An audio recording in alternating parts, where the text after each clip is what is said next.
Владата на Република Македонија на последната 38 седница донесе одлука да му предложи на Собранието на Република Македонија предлог закон за престанок на важењето на Законот за Совет за утврдување на факти и покренување на постапка за утврдување одговорност за судија. Основна цел на овој предлог закон е престанување на важење на Законот за Советот за утврдување на факти и покренување на постапка за утврдување одговорност за судија и враќање на надлежноста за водење на дисциплинската постапка на Судскиот совет на Република Македонија, водејќи сметка за дадените забелешки и нападствија од меѓународните институции во делот на реформите на правосудниот систем. Министрите во владата на Република Македонија ја разгледа и прифатија информацијата фактографски преглед на статусот на имплементација на мерките предвидени во планот 369, заклучно со 14 ноември 2017 година, како и информацијата за активностите што ќе бидат преземени во наредниот период, што ги опфаќаат одредниците 6 и 9 во планот. Од владината пресслужба информира и дека владата го разгледа и усвои предлог законот за изменување и дополнување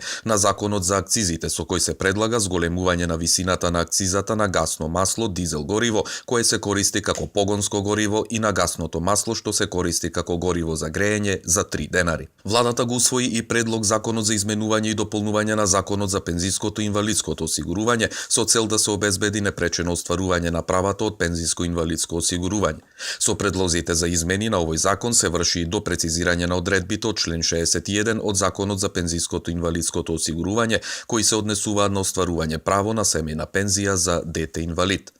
Владата на седницата ја разгледа информацијата за модели за подобрување на функционирањето на проектот Отворање на народни кујни и да го задолжи Министерството за труд и социјална политика да ги продолжи активностите за подобрување на состојбата за добивање на топол оброк за најранливите категории на граѓани и редовно да ја информира владата за овие мерки. Владата ја разгледа и усвои информацијата и за измена и дополнување на оперативниот план за активни програми и мерки за вработување и услуги на пазарот на трудот за 2017 година и го прифати предлогот за измена и дополнување на евидентираниот оперативен план за активни програми и мерки за вработување и услуги на пазарот на трудот за 2017 година, со пренамена на средствата во програми и мерки каде се предвидува зголемување на опфатот на лицата со овие мерки. Владата ја усвои програмата за изменување на програмата за финансиска поддршка на руралниот развој за 2017 година, со која ќе се обезбедат средства за поддршка на мерката Млад земјоделец.